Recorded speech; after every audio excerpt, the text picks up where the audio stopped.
Hello students. तो आज हम क्लास 11 के अंदर चैप्टर नंबर 1 में फिजिक्स के अंदर टॉपिक लेंगे रेडियन, मतलब सप्लीमेंट्री यूनिट्स। जो हमने देखा था ना, सप्लीमेंट्री यूनिट्स का टॉपिक रहेगा, उसमें रेडियन स्टेरेडियन पे डिस्कस करेंगे और इसके ऊपर क्वेश्चन भी आता है।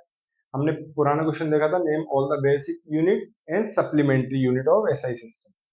तो अगर आपसे पूछ ले कि रेडियन क्या होता है या सप्लीमेंट्री यूनिट्स को एक्सप्लेन करें, तो आप सबसे पहले करेंगे रेडियन को एक्सप्लेन कि रेडियन होता क्या है।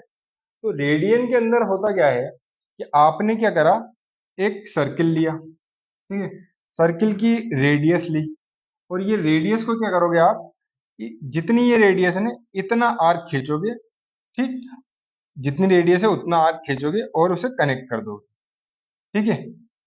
तो जब आर्क होगा, है ना, आर्क, इसकी लेंथ और रेडियस बराबर होगी, तब कहलाएगा रेडियन या एक रेडियन, ठीक है। तो इसके डेफिनेशन या फिर इसको एक्सप्लेनेशन किस तरीके से कर रहे हैं कि रेडियन में क्या हो रहा है। Radian is the unit of angular measurement. Angular measurement है, पहले ही दिख रहा है आपको, ठीक है, एंगल मेजर हो रहा है। Defined as the angle subtended at the centre of circle by an arc whose length is equal to the radius of circle। तो क्या दिखा रहा है यहाँ, एक एंगल सबटेंड हो रहा है, ठीक है, आर्क है, बाय आर्क, आर्क के थ्रू, और इसकी लेंथ कितनी है, इसकी लेंथ है रेडियस के बराबर। तब हम कहेंगे कि radian is a unit of angular measurement या रेडियन ही। अब थोड़ा सा हम रेडियन के अंदर और एंट्री करें, तो इसकी फिजिकल जो क्वांटिटी है, मतलब इसकी जो हमारी रेडियन था, बेसिक यूनिट थी, इसकी क्वांटिटी जो थी, सप्लीमेंट्री क्वांटिटी, वो थी प्लेन एंगल, ठीक है। तो प्लेन एंगल क्या होगा, रेडियन के बारे में तो समझ में आ गई, प्लेन एंगल क्या होगा। तो प्लेन एंगल होता ये है कि the plane angle d theta, ये थीटा है, d theta is the ratio of the length of arc to the radius. ये जो लेंथ ऑफ आर्क है ना और रेडियस है, इसका रेशियो होता है। एंगल है ना, theta is equal to arc upon radius होता है। तो ये फॉर्मूला ध्यान रखिएगा, theta is equal to arc upon radius, ठीक है। ये ध्यान रखिएगा, सबसे ज्यादा काम आने वाला है आपको 11th क्लास में, 12th क्लास में। तो प्लेन एंगल का फॉर्मूला याद रखिएगा, रेडियन की डेफिनेशन आप याद रखिएगा। क्यों? क्योंकि रेडियन की डेफिनेशन पूछ लेते हैं। यहाँ पे आपका आर्क जब रेडियस के इक्वल हो जाए, तब आप बोलोगे एक रेडियन हो गया, है ना। तो इस तरीके से आप ये देख सकते हैं, प्लेन एंगल के बारे में आपने देख ही लिया है ना। तो अब इसके आगे हम चलते हैं कि रेडियन को और एक्सप्लेन करेंगे किस तरीके से ये रेडियन बन रहा है, क्या हो रहा है। तो आपने देख रखा है, एक सर्किल होता है, सर्किल का सरकमफ्रेंस होता है 2πr, ये आपको पता है। अब इस सर्किल के अंदर क्या करा हमने, ये 2π तो समझ में आता है आपको, है ना, और ये r मल्टीप्लाई हुआ है। तो ये जो r है, इसका एक आर्क खींचा, एक, ठीक है, एक आर्क खींच लिया, 2 3 4 5 6, और ये कुछ पोर्शन बच गया। तो 2π, 2π, 2π के अंदर कितनी वैल्यू होती है, 6.28। तो एक आर, 2r, 3r, 4 5 6, 6 तो ये हो गए, और 0.28 ये वैल्यू हो गई। तो आई होप आपको समझ में आ गया होगा कि ये 2πr कैसे ये रिलेट हो रहा है ना, कैसे रिलेट हो रहा है, ठीक है। तो ये आर, आर की वैल्यूज हैं पूरी 6। तो ये 2πr सरकमफ्रेंस होता है, नंबर ऑफ आर्क कितने होंगे, उसमें होंगे 2π, ठीक है, 6.28 आर्क जिसे हम बोलेंगे।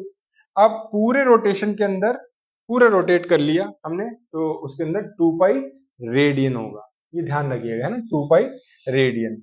तो ये 2π रेडियन हो गया। जब ये पूरा सर्किल घूमेंगे तो कितने डिग्रीज होते हैं, 360 डिग्री फुल रोटेशन में, और ये होता है 2π रेडियन, ये आपको पता है।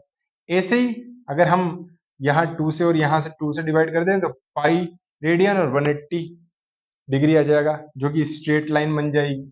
ऐसे ही अगर हम यहाँ पे फिर डिवाइड कर दें 2 से और फिर 2 से, तो क्या होगा, यहाँ π/2 आएगा, यहाँ 90 हो जाएगा। तो क्या बन जाएगा, राइट एंगल, ठीक। और अगर यहीं हम क्या करें, यहाँ क्या करें, 2 पाई से डिवाइड कर दें और यहाँ 2 पाई से डिवाइड कर दें तो क्या होगा, तो यहाँ आ जाएगा 1 रेडियन, ठीक, और यहाँ 360/2 पाई। तो 1 रेडियन इज इक्वल टू कितना हो गया, 57.2958 डिग्रीज हो गया।